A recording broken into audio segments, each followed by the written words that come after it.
اپنی محبت کا اظہار کرنے کے لیے کن باتوں کو اپنی زندگی میں اختیار کرنا ہے، کون سے حقوق ہیں جن کو ادا کرنا ہے تاکہ اس کی محبت سچی ثابت ہو۔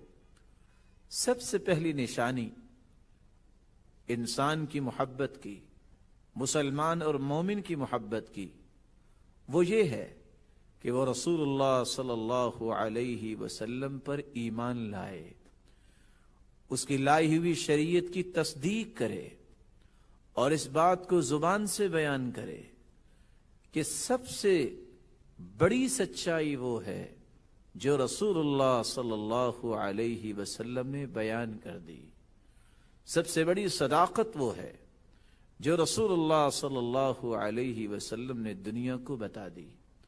اور یہ پہلا حق ہے رسول اللہ صلی اللہ علیہ وسلم کا اس کی امت پر۔ ہمیں اللہ کے رسول صلی اللہ علیہ وسلم پر ایمان لانا ہے، اس کی تصدیق کرنی ہے، اس کی لائی ہوئی شریعت کو کامل شریعت سمجھنا ہے۔ اور اسی بات کو قرآن مجید میں اللہ رب العزت کچھ یوں بیان کرتے ہیں،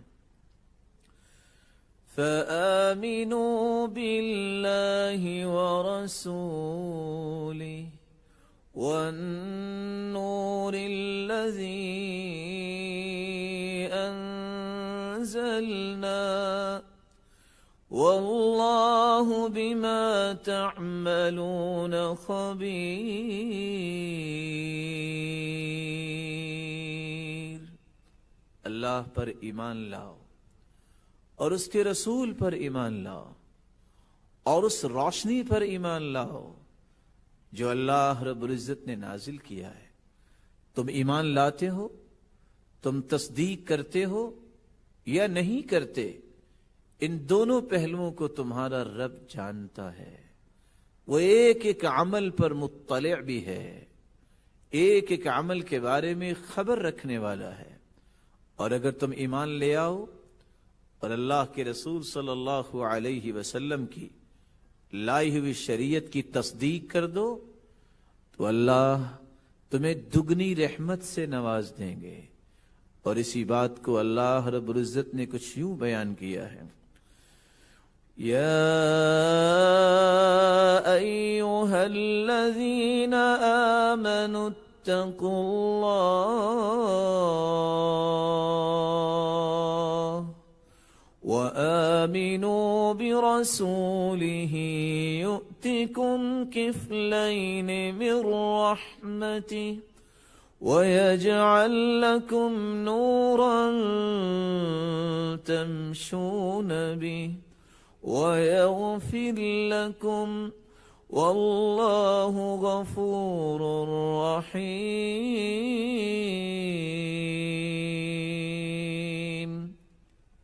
اے ایمان والو، اللہ سے ڈر جاؤ اور اللہ کے رسول پر ایمان لاؤ۔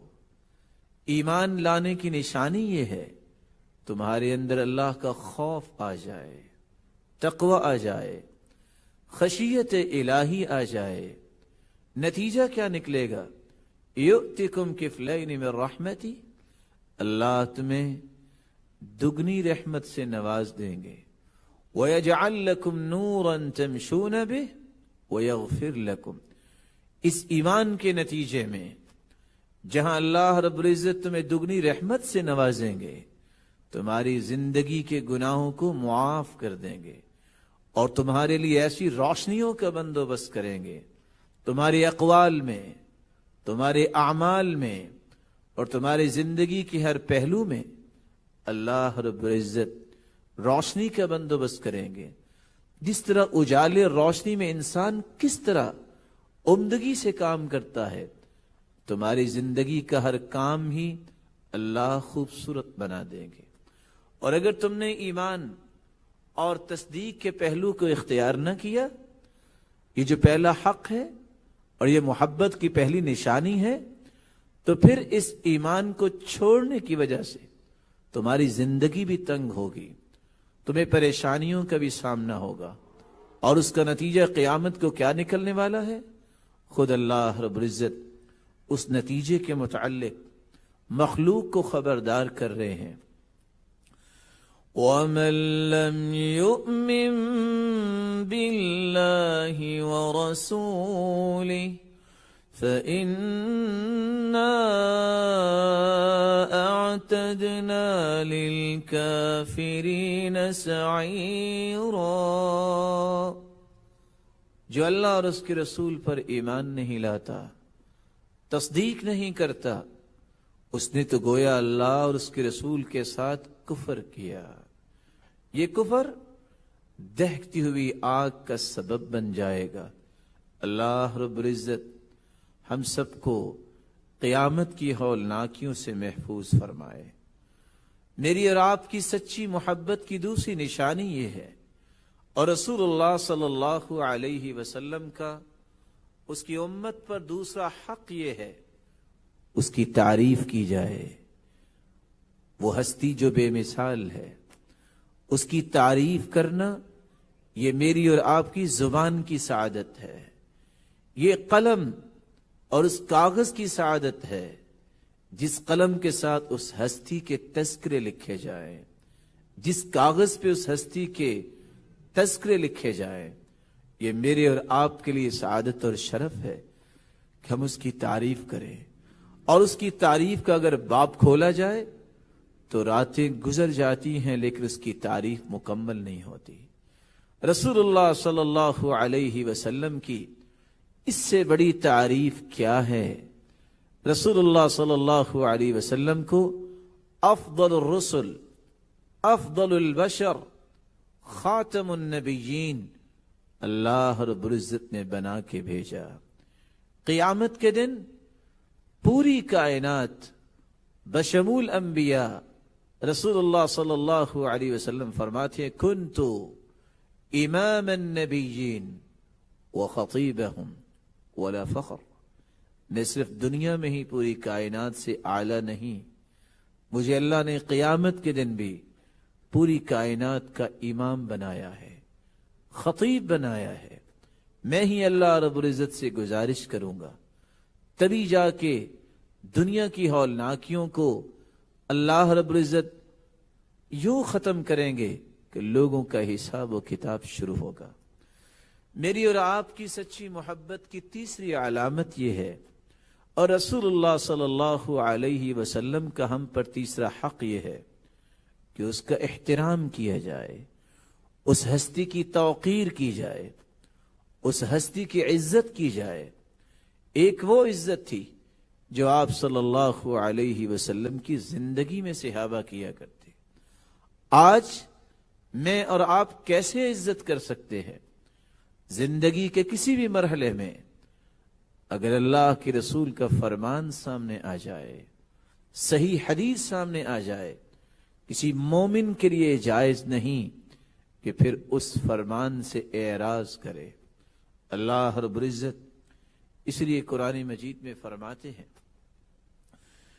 لِتُؤْمِنُوا بِاللَّهِ وَرَسُولِهِ وَتُعَزِّرُوهُ وَتُوَقِّرُوهُ وَتُسَبِّحُوهُ بُكْرَةً وَأَصِيلًا۔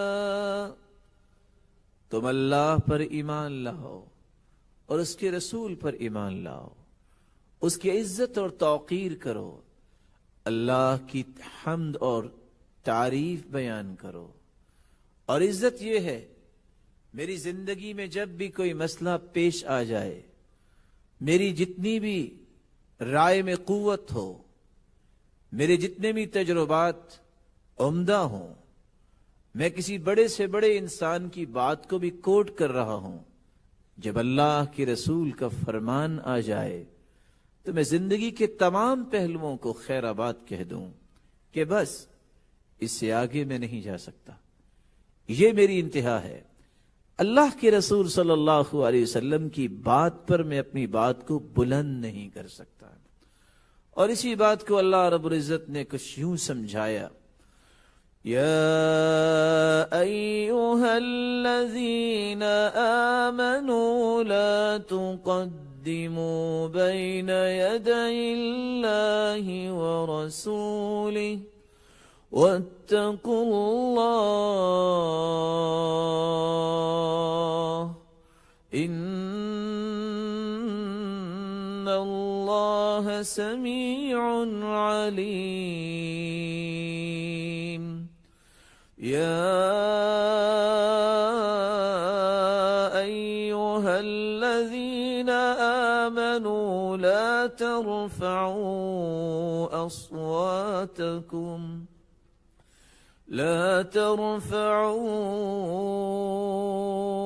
أصواتكم فوق صوت النبي ولا تجهروا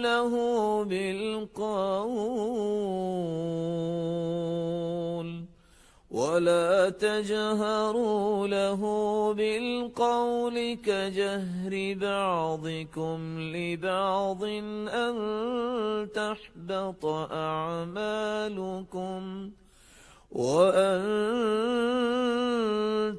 لا تشعرون.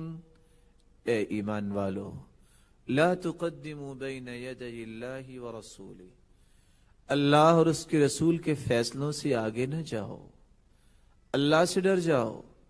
اور تقوی کی نشانی بھی یہی ہے کہ جہاں اللہ کا حکم آ جائے، اس کے رسول کا حکم آ جائے، وہاں رک جاؤ، اسی کو ہی حرف اخیر سمجھو، وہی تمہارے لیے اٹل فیصلہ ہے. وہاں اپنی مرضی کرنا اور اپنی مرضی کو نافذ کرنا، اس طرح کی غلطی نہ کرنا. اور اللہ رب العزت نے فرمایا رسول اللہ صلی اللہ علیہ وسلم کی بات پر اپنی بات کو بلند نہ کرو.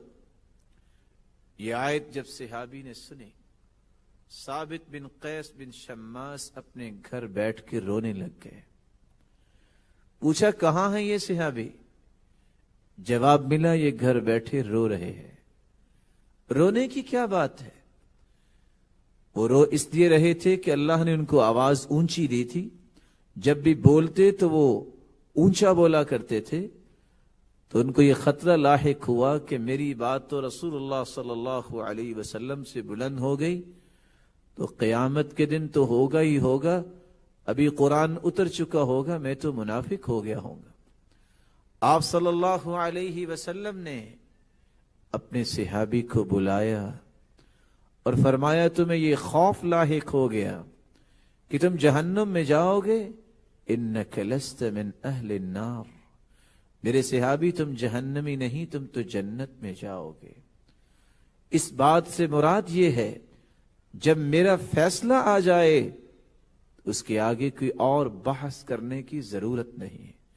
اور آج میں یوتھ کو یہ پیغام بھی دینا چاہوں گا، آج کسی مسئلے میں جہاں صحیح حدیث آ جائے وہاں ڈیبیٹ کی ضرورت نہیں ہوتی. آج چینلز پہ بیٹھے اینکرز یہ کہتے نظر آتے ہیں، اور آپ کو اس بات کا عہد کرنا چاہیے وہ شخص جو صحیح حدیث کو قابل ڈیبیٹ سمجھتا ہے، حدیث قابل ڈیبیٹ نہیں ہوتی، قرآن مجید قابل ڈیبیٹ نہیں ہے. قابل ڈیبیٹ اس شخص کا ایمان ہے جو حدیث اور قرآن کو قابل ڈیبیٹ سمجھتا ہے. یہ تو سچی باتیں ہیں. ڈیبیٹ وہاں ہوتا ہے جس بات کی سمجھ نہ آئے، جس بات میں شک ہو، جس کے پہلوؤں کو اپنی مرضی سے انسان اجاگر کرنا چاہے. یہ اللہ کے سچے فیصلے ہیں، ان کو تو ماننا ہے، ان کو تو قبول کرنا ہے، ان کو تو زندگی میں اتارنا ہے. اس لیے اللہ رب العزت نے فرمایا وَمَا كَانَ لِمُؤْمِنٍ وَلَا مُؤْمِنَةٍ إِذَا قَضَى اللَّهُ وَرَسُولُهُ أَمْرًا أَن يَكُونَ لَهُمُ الْخِيَرَةُ مِنْ أَمْرِهِمْ ومن يعص الله ورسوله فقد ضل ضلالا مبینا. کسی مومن مرد کے لیے جائز نہیں، کسی مومن عورت کے لیے جائز نہیں، جب اللہ کا فیصلہ قرآن کی شکل میں آ جائے، اس کے رسول کا فیصلہ حدیث کی شکل میں آ جائے، پھر وہ اپنی مرضی کرے. جو وہاں بھی من چاہی زندگی کو ہی لے کے چلنا چاہتا ہے، اس نے اللہ اور اس کے رسول کے فیصلے کو ٹھکرا دیا، نافرمانی کی. اور جو نافرمانی کا مرتکب ہوتا ہے فقد ضل ضلالا مبینا، اس سے بڑھ کر دنیا میں کوئی بھی گمراہ نہیں. رسول اللہ صلی اللہ علیہ وسلم کے ساتھ سچی محبت کی چوتھی نشانی یہ ہے، اور آپ کا چوتھا حق آپ صلی اللہ علیہ وسلم کی امت پر یہ ہے کہ اس ہستی کو والدین سے بھی بڑھ کر، اولاد سے بڑھ کر، پوری کائنات سے بڑھ کے محبوب سمجھا جائے. سب سے زیادہ محبت رسول اللہ صلی اللہ علیہ وسلم سے کی جائے. خود رسول اللہ صلی اللہ علیہ وسلم کا فرمان معظم ہے، والذی نفسی بیدی لا یؤمن احدکم حتی اکون احب الیہ من والدہ وولدہ والناس اجمعین. اس ذات کی قسم جس کے ہاتھ میں محمد کی جان ہے صلی اللہ علیہ وسلم، اس وقت تک کوئی مومن نہیں ہو سکتا جب تک والدین سے زیادہ، اولاد سے زیادہ، بلکہ پوری کائنات سے زیادہ کوئی شخص میرے ساتھ محبت نہیں رکھتا. اور یہ اس وقت انسان کو سمجھ آتی ہے جب والدین کچھ کہہ رہے ہوں اور حدیث کچھ کہہ رہی ہو. وہاں ترجیح کس کو دیتا ہے؟ والدین کی رائے کو؟ کہیں اولاد کے مطالبے اور ایک طرف حدیث کا مطالبہ.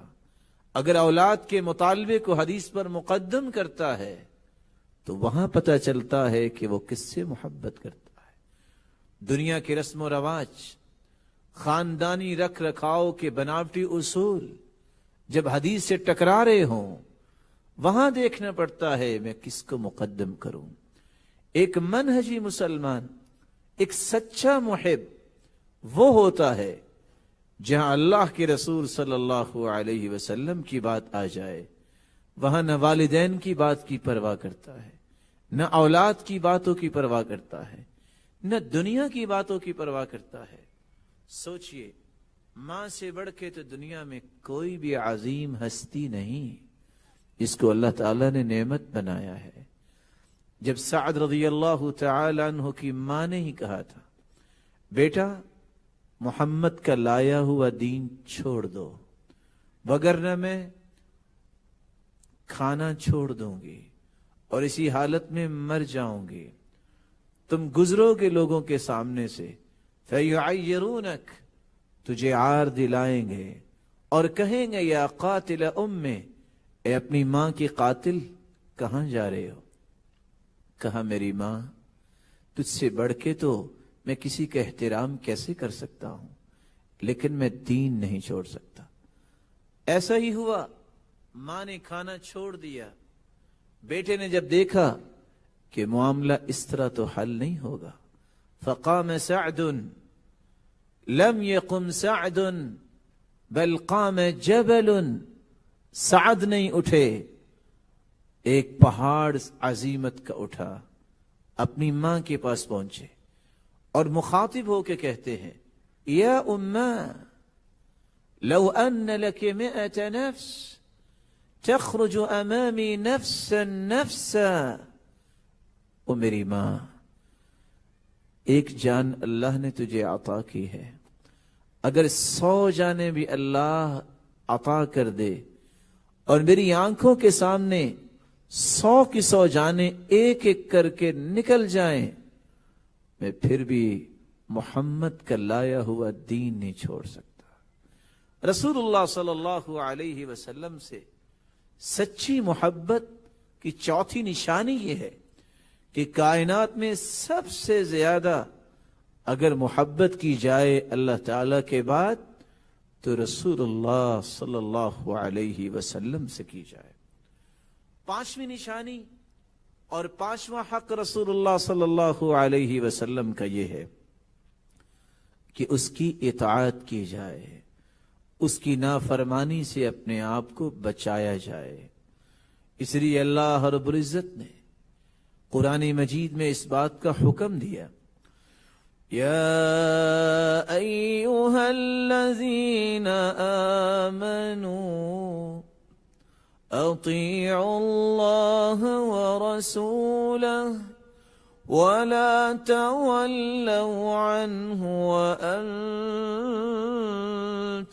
تسمعون ولا تكونوا كالذين قالوا سمعنا وهم لا يسمعون.